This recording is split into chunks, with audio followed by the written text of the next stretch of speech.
Nos últimos 6 anos, eu passei em Brasília, parte no governo, parte fora dele. Mas lá pude perceber a importância do processo legislativo no modelo de negócio, na economia brasileira, na emissão de dívida. Brasília é o meio, é o caminho que toda legislação percorre até virar lei e é onde se resolve toda essa parte estrutural e regulatória. Dentro desse processo, eu converso hoje com meu amigo Vitor Nepomuceno, advogado, especialista em processo legislativo, pessoa que acompanhou por dentro toda essa dinâmica de produção legislativa. E quero dizer o que isso impacta entre o ativo e o capital. Às vezes as pessoas acham que o ativo está mal estruturado. Às vezes ele está apenas mal posicionado regulatoriamente. E é isso que a gente conversa hoje com o Vitor Nepomuceno. Eu queria perguntar para ele, meu amigo Vitor Nepomuceno, o que mudou de lá para cá da liberdade econômica, o que é aplicável, o que não foi aplicável, quais foram as dificuldades desse processo legislativo. Bom dia, Vitor. Bom dia, Renato, tudo bem? Primeiro, um prazer estar aqui falando com você mais uma vez. Como você falou, um querido amigo, nós nos conhecemos nesse contexto de Brasília, né? E num contexto em que o Congresso pegava fogo, né? A gente tinha um Congresso Nacional recém-constituído, muito renovado, muita gente diferente, muita gente nova no Congresso. E a gente tinha uma expectativa natural, naquela época, de um movimento legislativo diferente, disruptivo, inovador, olhando, sobretudo, na perspectiva da melhora da fluidez do mercado. Então, a gente tinha uma expectativa muito grande de legislações próprias para o atendimento pleno dos anseios do mercado. E aí veio a Lei de Liberdade Econômica, a medida provisória 881, 2019, e ela foi realmente um marco de disrupção. Ela trouxe a ideia de se justamente quebrar aquele viés anacrônico, a burocracia, ela veio para romper com essa burocracia que o Estado está envolvido, ainda é envolvido, mas naquele momento muito envolvido.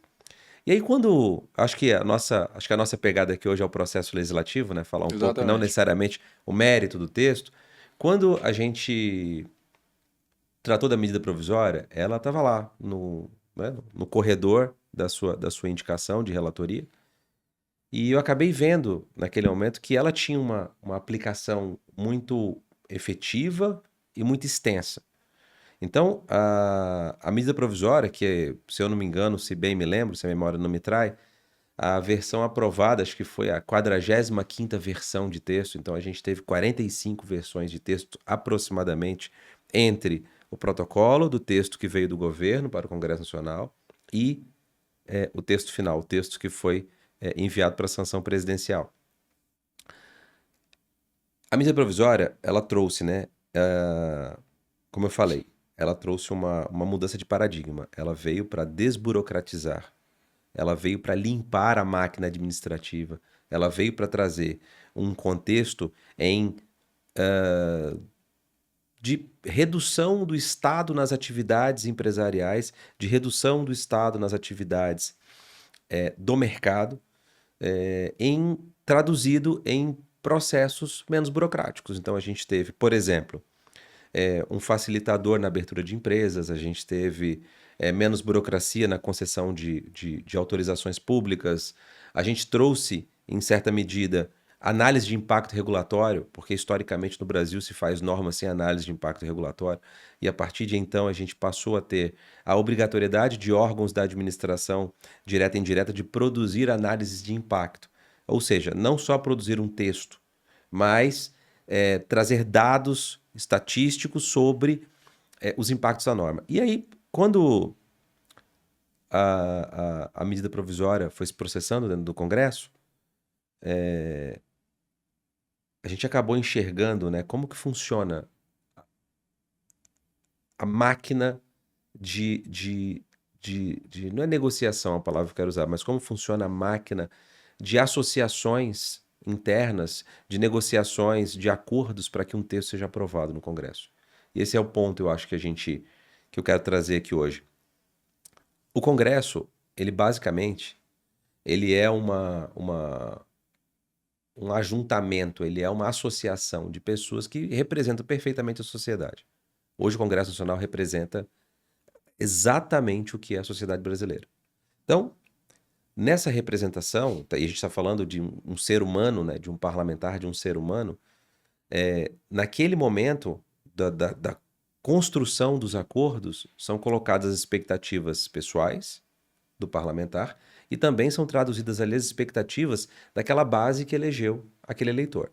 E temperando esse cenário de expectativas, aparecem também naturalmente os players qualificados. Então, vem o regulador, a exemplo, vem os órgãos de regulação, Banco Central, CVM, SUSEP e tantos outros órgãos, influenciando nas decisões do parlamento, trazendo um viés técnico sobre a produção daquela norma. Aparecem os players de mercado, os fundos, as securitizadoras, as associações representativas, as federações, as confederações, todos os players que entendem que aquela norma ela tem a propensão de atingir positivo ou negativamente para que eles traduzam ali, dentro daquele contexto, daquele acordo, traduzam a sua necessidade para uma melhor acomodação. E o processo legislativo é uma colcha de retalhos. Você vai realmente anexando retalhos àquela colcha, que frequentemente acabam gerando boas normas e que também frequentemente geram normas ruins. Né? Algumas normas o judiciário faz a sua interpretação natural e você vê que há um conflito interno dentro da própria norma. Então, assim, não estou querendo botar nenhum juridiquês aqui, até porque acho que a ideia não é essa, mas é só para dizer que você tem uma gama de pessoas, uma quantidade enorme de pessoas construindo um consenso para aprovação de uma norma. E aí você tem um reflexo de muitas expectativas na construção desse material, desse tema. E isso acontece tanto para uma aprovação quanto para uma rejeição. A gente tem que imaginar que você sempre tem um grupo intencionado a aprovar e um grupo intencionado a rejeitar. E tem o terceiro grupo, que eu falo, né, que é o caminho do meio, que é Geralmente é o caminho vencedor. Exatamente. Que é o caminho que viabiliza ali o texto final, o texto de acordo, a composição. Porque assim, as pessoas às vezes têm uma dificuldade de entender que o Congresso é uma casa de acordos. O Congresso não é uma casa de vontade, né, de expressão da vontade de alguém ali traduzida num parlamentar que vai construir uma norma. O Congresso ele funciona na base de acordos. Então, uma norma é a arte do possível. Nem sempre é o melhor texto que vai ser aprovado, vai ser o texto viável, o texto possível. É o texto viável. Mas, Vitor, uma dúvida, vamos lá. A gente não está falando aqui de política partidária, não é nosso objetivo, nossa análise sempre é jurídico-econômica, tá? Nesse viés que a gente trabalha, a gente está falando de processo legislativo. Falando em ambiente legislativo, em ambiente econômico, você acha que naquele momento, naquele corte, 2019, 2020, a gente tinha um melhor ambiente para aprovar a desburocratização, aprovar leis e projetos, regulações que melhorassem esse ambiente de trabalho? Era o objetivo naquele momento? Com certeza, com certeza. Aquele momento, 2019 ali para 2020, ou seja, o momento pré-pandemia, né? Ele realmente foi assim, uma janela temporal em que se buscou trazer para o mercado, né, trazer para as pessoas normas que realmente mudassem, ou melhor, não é mudar, mas que a gente reduzisse os problemas existentes hoje dentro da legislação brasileira. Então, 2019 foi um momento de mudança mesmo. E aí, de novo, como você bem ponderou, não é nenhum apelo político-partidário, muito pelo contrário. Mas foi uma mudança, né? De 2003... Foi uma mudança de paradigma. Foi uma mudança de paradigma. De 2003 a 2016 teve um grupo específico. Em 2016 a gente teve uma janela que foi muito importante, essa janela. Reforma da Previdência. Reforma da Previdência. Não, reforma da Previdência foi já teve reforma da Previdência. Teve uma pré-reforma, depois reforma teve uma trabalhista. segunda reforma também, né? E depois aí vem em 2019 a gente tem um modelo completamente diferente, com ideias completamente diferentes. Então, acho que cada Acho que a vez gente que teve você um corte muda, aí, 17, 18, que foi um corte de desburocratização também, muito na seara de concessões, permissões, de você isso. fazer o Estado funcionar sem necessariamente estar com a presença do Estado. Então você teve um fortalecimento nesse mercado aí de 16, 17, 18, e aí em 19 a gente já entra com um novo cenário, que já é o cenário de desburocratização, não ausência do Estado, o Estado fazendo o dever dele de regulação, que é o dever que eu defendo, o Estado regulatório e não o Estado operacional, o Estado não tem que fazer operação, o Estado tem que fazer regulação. Eu acho que esse ambiente se criou de 2017 Perfeito. até 2020, até a pandemia, quanto aí tudo foi mudando Mudou bastante. até pela necessidade, né? A pandemia criou um outro cenário que pouca gente esperava. Eu ouso até em avançar um pouquinho no que você tá dizendo, porque eu acredito que a gente ainda caminha, ainda é um embrião na autorregulação. Eu sou muito favorável à autorregulação e sou muito favorável que entidades representativas tenham autonomia, né, e deveres de fiscalização, deveres relacionados ao mercado, porque, veja, quando você vai para uma atividade bancária, que você tem uma regulação forte do Banco Central, quando você tem uma regulação de mercado de capitais, onde a CVM atua né, de forma incisiva aí na supervisão do mercado, nas autorizações, mas a gente tem uma série de outros mercados, né? A gente tem mercados de saúde, mercados de alimentos, mercados, São mercados etc, etc. regulados, o que pouca gente entende, né? Exatamente. Só que a gente precisa avançar ainda na autorregulação, onde as entidades serão braços de supervisão e de pré-autorização das entidades vinculadas ao poder público, da administração indireta, onde você tem verdadeiramente aí a regulação e a supervisão. Então, assim, voltando, 2019, realmente 17, né, 17, 16, 17, 18 e 19 e 20 foram anos que paradigmas foram quebrados, né? Que histórias foram reescritas nesse contexto da desburocratização, nesse contexto de um Estado menos presente, nesse contexto de um Estado menos intervencionista. Nós somos, Vitor, uma securitizadora que opera ativos, né? A gente foge um pouco desse mercado porque a gente acaba estando dentro do mercado de capitais como securitizadora. Eu falo muito pela minha formação jurídica, no universo jurídico financeiro. E a gente também opera ativos reais, né? Operamos pecuária, operamos energia, trabalhamos na. Eu acho que a diferença nossa é que a gente sabe a dor de quem está fazendo aquela operação e tocando ela no dia a dia.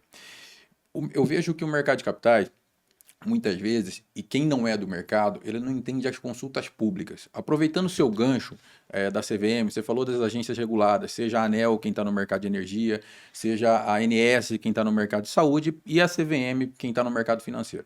Esse ano, a CVM tem uma série de consultas públicas aí postas na rua, que é principalmente sobre ativos reais, que é o nosso mercado, sobre tokenização, sobre a nova qualificação do investidor, né? O que é um investidor qualificado, o que não é. Mas eu vejo que quem é do mercado, e principalmente não é do mercado, não entende o trâmite dessas consultas públicas. Quem faz a legislação? Quem escreve essas consultas públicas? Qual é o papel do setor, do terceiro setor, né, das associações de classe e tudo isso, dentro desse processo de consulta pública? Você poderia explicar um pouquinho para a gente? Você que participou dentro dessas regulações e dentro dessas consultas públicas, principalmente no âmbito do Banco Central e CVM? Claro, olha, eu considero a consulta pública um instrumento, talvez seja o instrumento mais eficiente que a gente tenha pré-existência da norma. Eu participei de algumas consultas públicas, tanto no Banco Central quanto na CVM, principalmente em ativos digitais. Então a gente falou muito de ativos digitais e consulta pública ainda é um instrumento subutilizado no Brasil, porque a gente só vê, ou melhor, não é só vê, mas a maioria das consultas públicas existentes hoje, elas são ou da CVM, ou do Banco Central, ou da SUSEP. A gente tem esses três órgãos que a gente está regulando mercado, basicamente, financeiro, capitais e segurador, utilizando esse instrumento de forma muito intensa e muito eficiente. Uma consulta pública nasce da seguinte forma. Na maioria das vezes, o órgão de regulação, ele é instado pelo próprio mercado. Olha, temos um problema aqui, temos uma situação específica e precisamos de tutela específica. Ou a gente tem problemas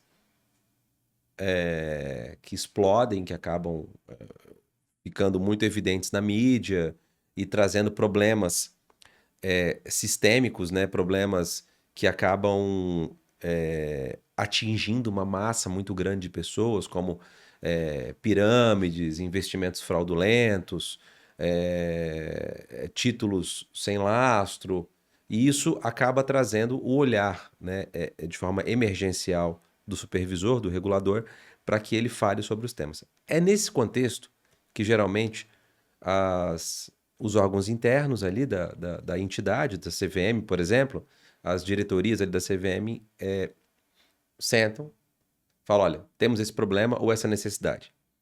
Então ele escreve uma minuta de norma, que ele entende como sendo uma minuta de norma razoável, e aí ele lança essa minuta de norma para consulta pública.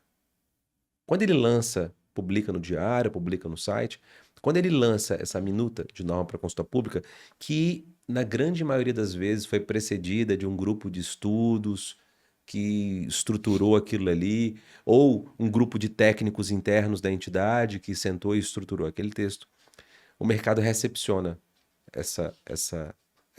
esse texto, essa minuta de texto. E o que a gente mais vê é que quem participa ativamente das consultas públicas são entidades associativas fortes e empresas, geralmente, que têm uma preocupação muito grande com processos legislativos e processos normativos que envolvem a sua área de atuação.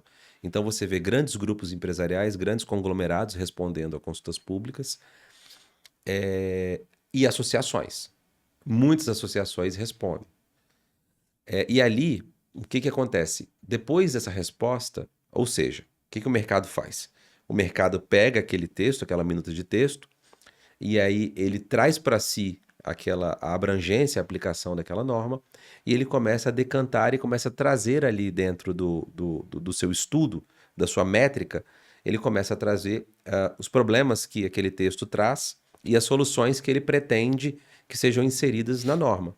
E aí ele responde com as alterações, a supressão daquele artigo, a modificação ou a adição de novos artigos aos textos, traz a justificativa e responde no prazo que foi determinado, responde ao regulador. E o regulador compila tudo aquilo que foi dito, tudo aquilo que foi respondido, e ele edita, em definitivo, a norma que entende adequada. Então, a participação no mercado, o nome já traz, né? Uma consulta, né? O mercado é consultado, as pessoas são consultadas, e o regulador, diante das respostas, ele traduz aquilo ali em norma, que ele pode acolher ou não as sugestões, ele pode apresentar um texto completamente oposto ao que ele apresentou em minuta, e ele pode até mesmo compreender que o mercado não necessita daquela norma naquele momento, porque o mercado se basta sobre aquele assunto. O mercado é autossuficiente na condução daquele tema. O mercado não precisaria de uma supervisão ou de uma regulação específica sobre o tema X que constou na consulta pública. Então, a gente pode tudo, né? O regulador pode tudo naquele momento. Qual a diferença? O regulador, muita gente fica em dúvida, né? A legislação saída do Congresso e as resoluções, principalmente da CVM e do Banco Central, que é o mercado que a gente trabalha e está falando aqui. Qual a diferença dessas dois instrumentos legislativos? Vamos lá. A gente tem uma pirâmide, né? Então a gente tem Constituição, e aí vai. A pirâmide não importa para a gente aqui hoje, mas quando você tem uma legislação, a legislação ela fala sobre o tema, ela geralmente conceitua, ela traz ali o alcance que é necessário para que o regulador possa supervisionar aquele mercado. Então, por exemplo, você pega um título de crédito, ou um título que seja ali do mercado de capitais, um um debênture. CRA. Todos eles têm previsão em lei, eles existem em lei, esses títulos. Você não vai ver geralmente um título existente na norma. Então, a norma decorre da lei. Então você tem a lei que foi produzida no Congresso, o processo Um ambiente legislativo, macro. um ambiente macro, e aí essa norma é que dá condição do regulador de regular aquele tema. Então você vai afunilando, né? Você vai de uma norma um pouco mais geral, e aí, né, de uma lei que vai ser mais geral, e você vai para uma norma do regulador, uma norma infralegal, onde ela vai no detalhe ali da. Não é não é da vida do mercado, mas ela vai no detalhe ali da relação mercado-cliente, mercado-consumidor. Então ela já tutela com um pouco mais de especificidade ali aquele tema. Então a norma é mais abrangente, a lei é mais abrangente, e a norma editada pelo regulador, ela geralmente é mais específica, mais pontual, mais assertiva. Olha, isso pode, isso não pode. Para você chegar desse ponto até aquele ponto, você precisa seguir o caminho tal, tal, tal, tal, tal, de acordo com o artigo tal da lei tal, que diz que o título é isso, é aquilo outro. E aí ele traz muito mais o procedimento, né? A minúcia ali do que está dito pelo legislador na lei. Então, essa é a diferença. Sei que às vezes é difícil de dar perfeita compreensão da diferença da norma para a lei, mas você tem um nível de detalhamento maior na A norma norma do regula que o na macro. lei. A norma regula, na verdade, a lei, quando vem do Congresso, ela regula o macro, o ambiente como um todo, e Perfeito. você faz a regulação, como ela vai ser, como vai ser feito. A O norma é como micro. deve ser, aí como vai ser feito, você acaba tendo nas resoluções. Exatamente, Né? exatamente. Mas, Vitor, acho que hoje, a gente está em maio de 26, né? Existe um ambiente conturbado por várias questões que envolveram aí temas polêmicos que não vem o caso agora aqui. Mas dentro dessas consultas da CVM, dentro dessas consultas do Banco Central, quem se quer proteger?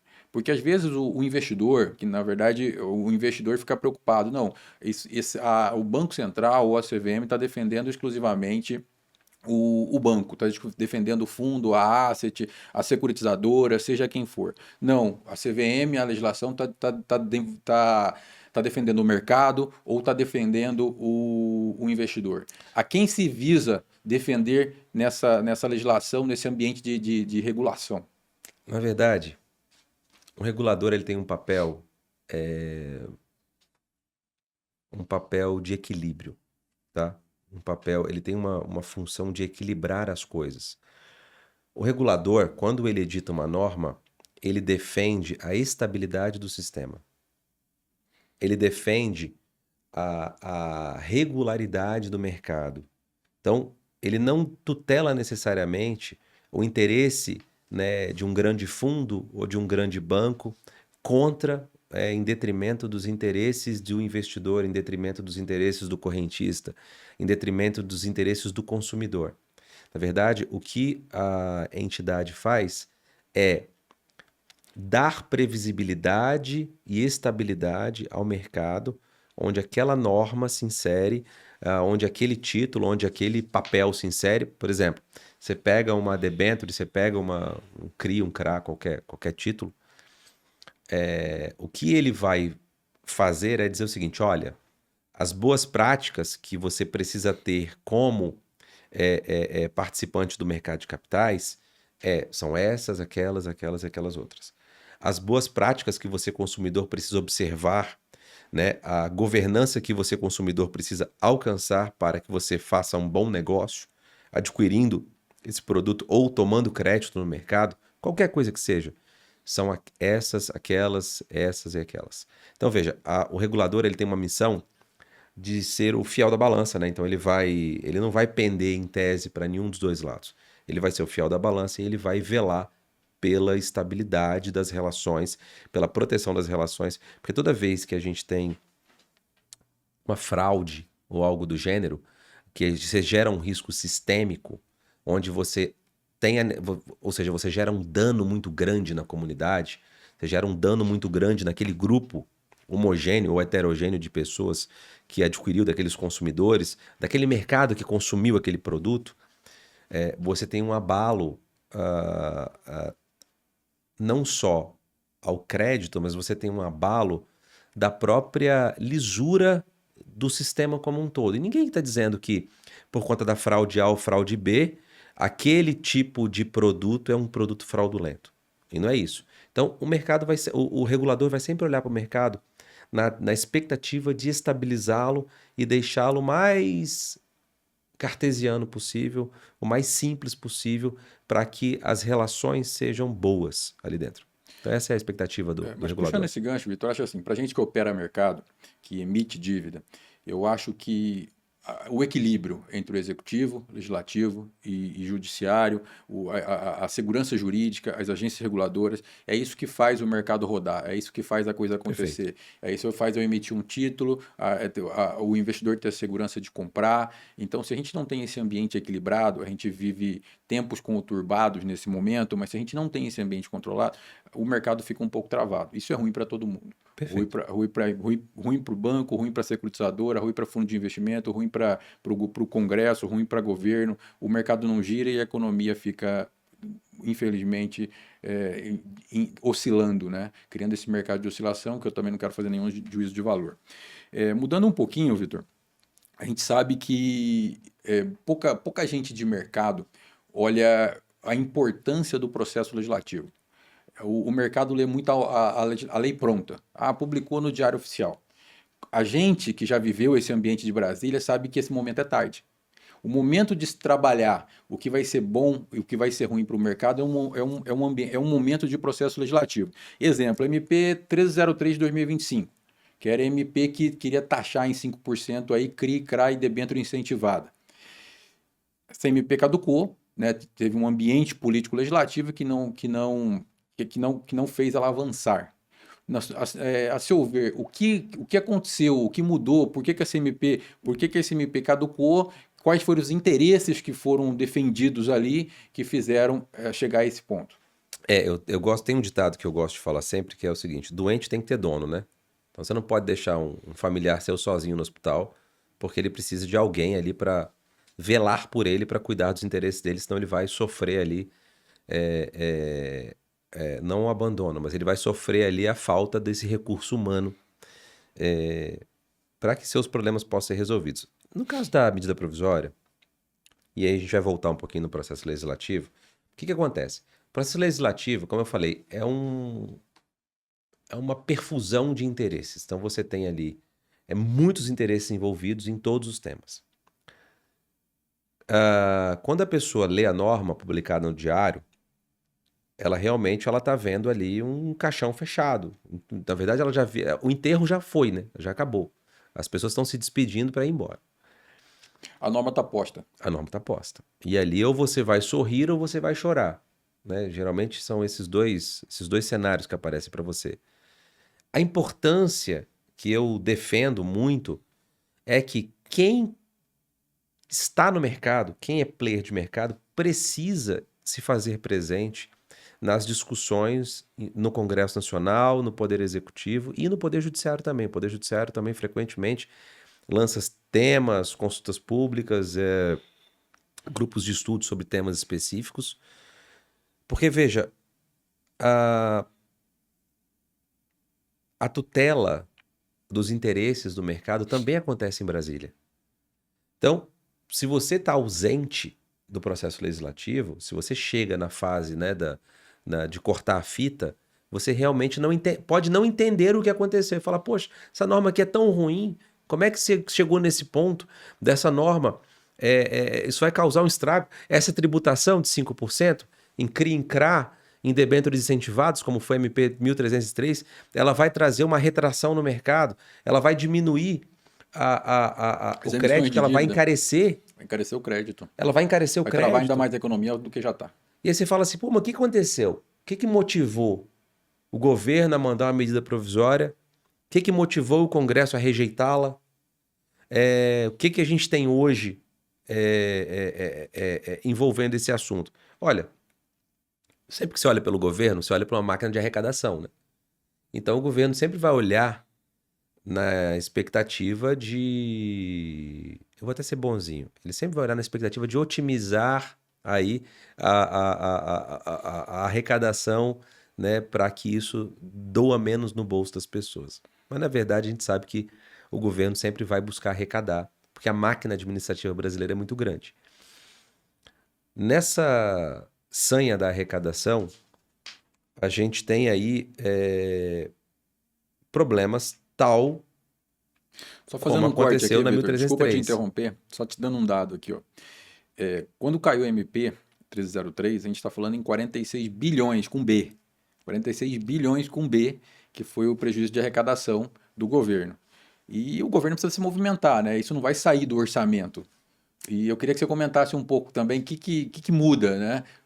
A MP caducou, o governo perdeu, em tese, entre aspas, quando eu digo perdeu, 46 bilhões, graças a Deus que perdeu, né? Senão a gente teria um outro problema do mercado, principalmente do nosso mercado Sim. de securitização.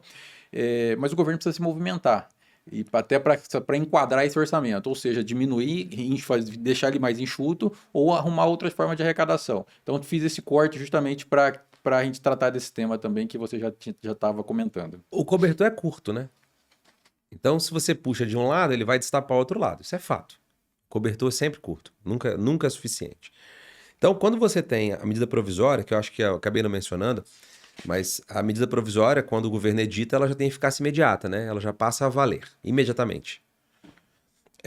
Havia sim uma previsão de arrecadação de 46 bilhões aí para 2025, se eu não me engano, né? Para 2025. Isso.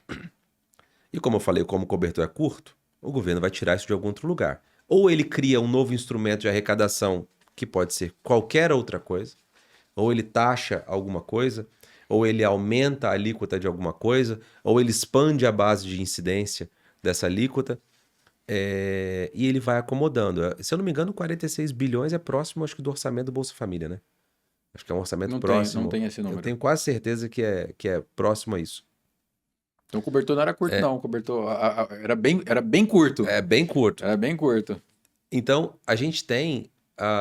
o governo ele acaba tendo que fazer uma ginástica para que ele consiga acomodar essa expectativa de receita, que não vai acontecer, dentro da receita já existente. E ele vai tirar de algum lugar. Ele vai drenar de algum fundo, ele vai aumentar a taxa de alguma coisa. Encerrar algum programa. Ele vai encerrar algum programa, ele vai ter que criar aí ele vai ter que ter a criatividade natural que a fazenda tem que ter. Ele vai criar aí uma medida para compensar aí essa perda, vou chamar de perda já, essa perda de arrecadação. Porque foi, né? Foi uma perda, né? Foi. Mas, Vitor, a gente caminhando aqui para o final, eu acho que o mercado, eu como advogado, né, eu sou advogado, você é advogado, apesar de a gente trabalhar estar inserido nesse mercado de capitais, né, através dos instrumentos de securitização, eu vejo que todo mundo se preocupa, Brasília fica muito distante para muitos players aqui da Faria Lima. Esses meus 6 anos de Brasília me ensinaram que você precisa estar próximo, tá? Você precisa estar próximo porque a hora que sai no Diário Oficial, já foi. A gente precisa trabalhar no momento antes, que foi o que foi feito. Basicamente, essa medida provisória caducou porque foi um movimento dos players de mercado, dos bancos, das associações, das entidades de classe, para não encarecer o crédito. E foi um processo legislativo perfeito, né? Porque aprovar ou caducar faz parte do processo. Faz parte do processo. O interesse venceu. É o peso e o contrapeso, e o interesse da sociedade venceu. Exatamente. Tá? E para a gente, como operador de mercado, de novo, era a melhor solução e foi o que todo mundo trabalhou. Mas eu vejo que pouca gente tem essa percepção. As pessoas aguardam, principalmente aqui em São Paulo, né, aguardam a norma posta. E esse não é o momento é prévio. Você entende que o mercado caminha desconexo com o Congresso? Totalmente. O que acontece? As duas formas de caminhar elas são absolutamente diferentes. Os tempos são diferentes. Então você tem um descompasso, você tem um desajuste geralmente entre produto, entre mercado, entre norma e entre lei. Então esse ciclo ele acaba não sendo um círculo perfeito. É muito difícil. E olha que, né, quando estivemos em Brasília, a gente viu muito do mercado, né, em Brasília, nas relações e nos acordos, nas tratativas. Mesmo assim, é uma parcela muito reduzida. Se as pessoas soubessem como é importante que elas estejam presentes no Congresso Nacional, elevando o nível da discussão sobre os temas que são interessantes para si, elas se fariam mais presentes em Brasília. Realmente Brasília é muito longe, né? Brasília é muito longe, não do ponto de vista territorial, mas é muito longe do ponto de vista das relações Você está me ali do dizendo que o mercado. mercado precisa olhar mais Brasília. Certamente, Precisa certamente. participar mais dessa discussão de qualidade, até para dar mais qualidade para essa discussão. Você sempre vê 4, 5, 6 players sempre presentes discutindo os Tem a CNI, temas. você tem a CNC, você tem a Exatamente. FEBRAC, você tem. E você Você tem a acaba. Febraban, você Tem a tem FEBRABAN. aí você tem os bancos de primeira linha, geralmente, os bancos de primeira linha estão lá presentes, que todos os bancos têm seus fundos ali também Uhum. anexados. Você tem Mas o middle algumas. não tá, o middle não tá olhando. Não, o Middle não está olhando. E na verdade tem aquele estigma, né? De Brasília. Meu Deus, Brasília funciona num passo que eu não consigo andar, não sei andar. Então é muito importante que o Middle se aproxime de Brasília, que o Middle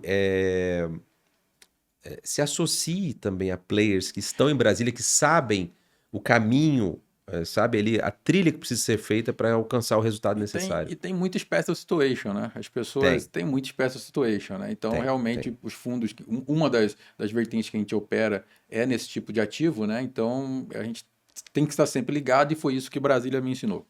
Para terminar, Vitor, mudando um pouco também para um outro mercado que a gente opera, que é o mercado de energia, principalmente no mercado de geração distribuída de energia, a gente teve um trabalho grande, né? O mercado de geração distribuída de energia, ele trabalhou sob regulação da ANEEL por quase 10 anos. Eu lembro que o mercado se iniciou, eu participei desse início de mercado em 2013, 2014, a resolução era de 2012, o mercado foi avançando, foi evoluindo, e a legislação ela veio aí a 14.300, salvo engano, de 22 para 23, né? Então, basicamente, o mercado de geração distribuída de energia operou 10 anos por regulação e a gente entrou com a legislação nova, 14.300, de 22 para 23, com um monte de problemas postos aí, foi exaustivamente discutido, um texto final, não foi o melhor texto, mas foi o texto possível, né? E o que eu vejo hoje é a regra do jogo está mudando o tempo todo, mesmo após a legislação. Tem vários interesses na mesa, interesse de concessionária, interesse de geradores, interesse de investidores. Nós somos geradores e somos investidores e somos emissores de dívida dentro desse mercado de energia. Para a gente é ruim que o mercado de 25 e 26 ele acabou oscilando muito. E acaba que a gente perde muito tempo discutindo novos entrantes, discutindo com concessionária, discutindo com distribuidora. Então, acaba que a regra do jogo muda o tempo todo. Você entende que isso é prejudicial? O que se pode ser feito aí para dar uma segurança jurídica para o mercado, não só o mercado de energia, eu contei que é um mercado que a gente atua, então, para dar uma segurança maior para esse mercado de energia, ou não? Essa é o peso e o contrapeso do Congresso Nacional, de Brasília. Como que é essa dificuldade aí, dessa alteração sobre resolução, sobre legislação o tempo todo? Renato, olha só. Seja no mundo regulado, seja no mundo jurídico, previsibilidade é uma vertical importante, tá? Talvez um dos pilares, eu acho, de um mercado mais pujante, seja previsibilidade e regularidade nas relações jurídicas, né? Todo mundo sabe quantos investidores internacionais você já ouviu, cara, eu não consigo mais investir no Brasil, ou não vou investir no Brasil porque a cada meia hora você tem uma decisão diferente sobre o mesmo assunto. A cada meia hora o regulador muda a norma e o judiciário a interpreta de um jeito que está sujeito ao a interpretação de vários juízes diferentes e várias instâncias e tribunais diferentes. Então, no Brasil, previsibilidade é algo que a gente tem muita dificuldade. Eu vejo que o judiciário busca, né, resolver muita coisa com as súmulas, etc. Mas mesmo assim, a gente tem uma oscilação muito grande entre as normas, entre a legislação. Então, eu acho prejudicial. Eu acho que o engessamento talvez seja muito mais prejudicial do que o excesso de oscilações, tá? Mas o excesso de oscilação também, ele acaba trazendo um desconforto no mercado que frequentemente é refletido na ponta, né? No aumento de preço. E Isso, também, isso é o que e também acontece. na perda de investimentos e de empregos, né? Tanto no, a gente não vive, eu dei exemplo da geração distribuída de energia, mas não é só isso. A gente tem vários outros problemas no Mercado Sim, Livre. sim. Então, então hoje você tem, nesse mercado de energia, 25 e 26, eu costumo falar que a gente passou basicamente 24 e 25 brigando com concessionária de energia relativo a uma coisa que era muito clara na Lei 14.300. Pois Então, é. isso não foi com a gente, foi com o mercado como um todo, foi nacionalmente. Então, você acabou perdendo investimento, alguns bilhões, com B de novo, né, de investimento, você acabou perdendo alguns milhares de empregos e o mercado hoje é um mercado em dúvida. Você vai emitir um título, seja um CRI, para o mercado de geração distribuída de energia, a gente fica buscando investidor porque você criou uma insegurança. Como que o Exato. investidor vai entrar numa operação de geração distribuída de energia, num CRI, né, que seja, em cima de uma no mercado que oscila o tempo todo? Exato. E veja, muitos temas, eles hoje que estão, né, previstos em lei, eu até entendo que nem deveriam, tá? Eles deveriam ser temas especificamente do regulador, da norma, porque a facilidade da mudança da norma, ela é maior do que a facilidade da mudança da lei, que é maior do que a facilidade da mudança da Constituição. Então você tem regras mais simples esbarrei aqui, para cada tipo de situação. Agora você vê, né? Trazendo seu exemplo da 14.300, a gente tem em lei, né? Em tese. O tempo A de es- regulação, eu vou te dizer o seguinte: era melhor trabalhar em geração distribuída quando era regulada apenas com a ANEEL, É aí que eu ia chegar. depois que foi emitida a Lei Era aí que eu ia 14.300. O chegar. tempo de regulação foi melhor do que o tempo da legislação posta em Por si. quê? Porque o regulador ele tem mais facilidade para adaptar a norma ao mercado. O processo legislativo, a gente falou no começo, o processo legislativo, você tem lá 600 pessoas falando sobre isso. São 600 parlamentares falando sobre o assunto. Mais 2.000 assessores. Aí você tem um monte de gente no mercado falando sobre isso.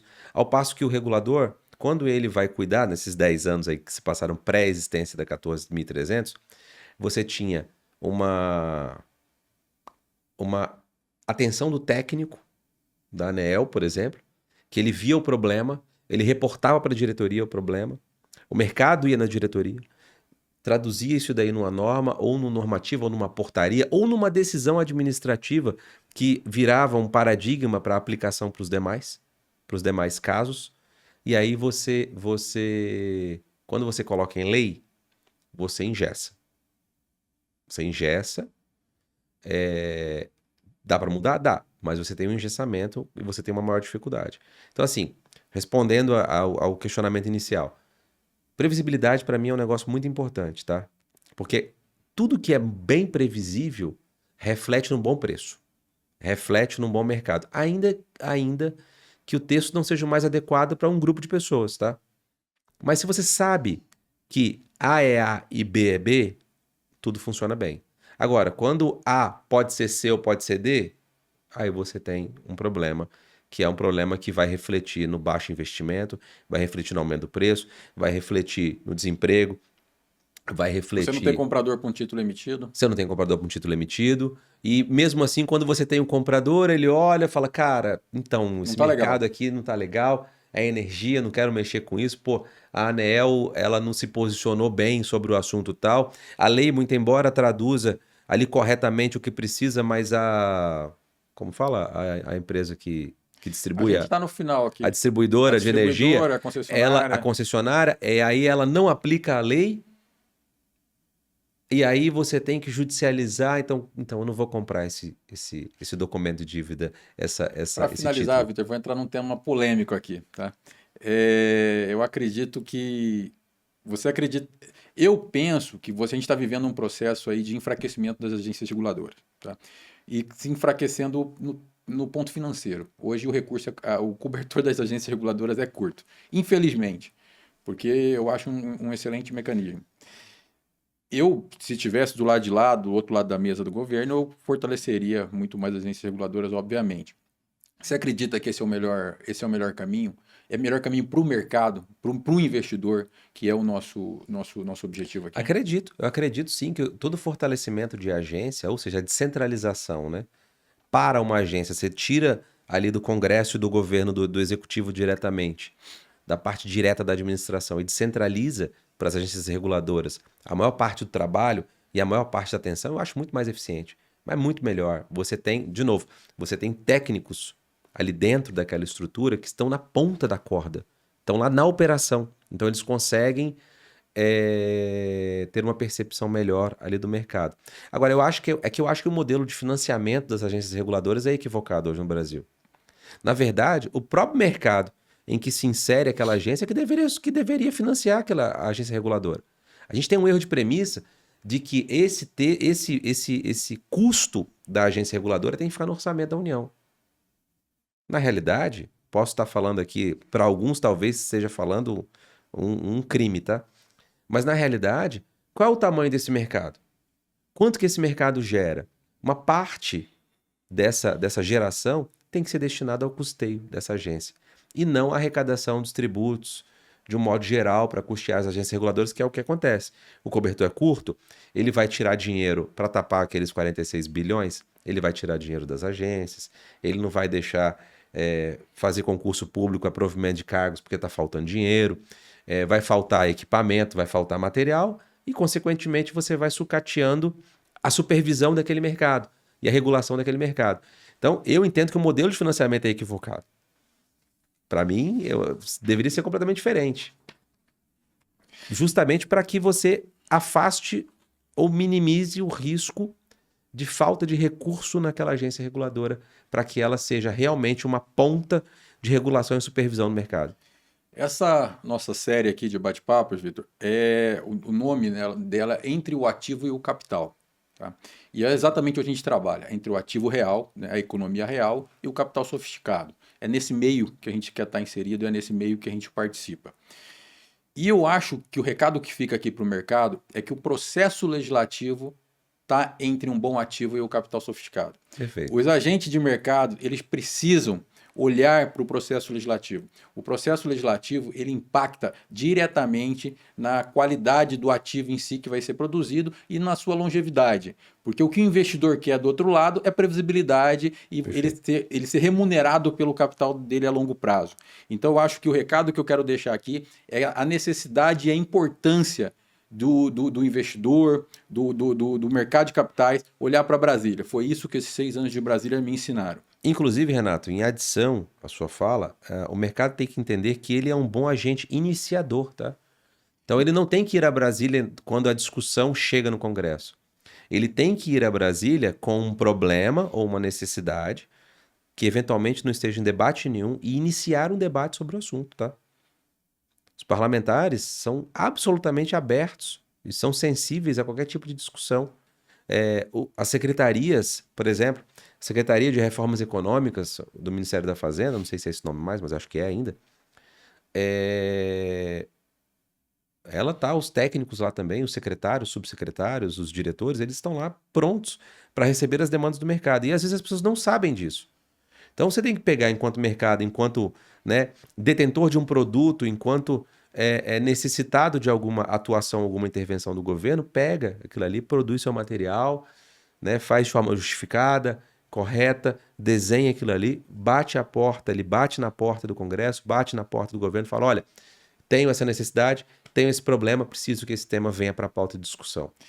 Eu sei, Vitor, que você foi uma das pessoas que mais atendeu o mercado ali no Senado, né, na época, em 2019 a 2022, 2023, e provocou muito essa discussão. Brasília perdeu muito, mas São Paulo ganhou com a sua vinda para cá. Quero te agradecer aí, obrigado por essa participação aqui.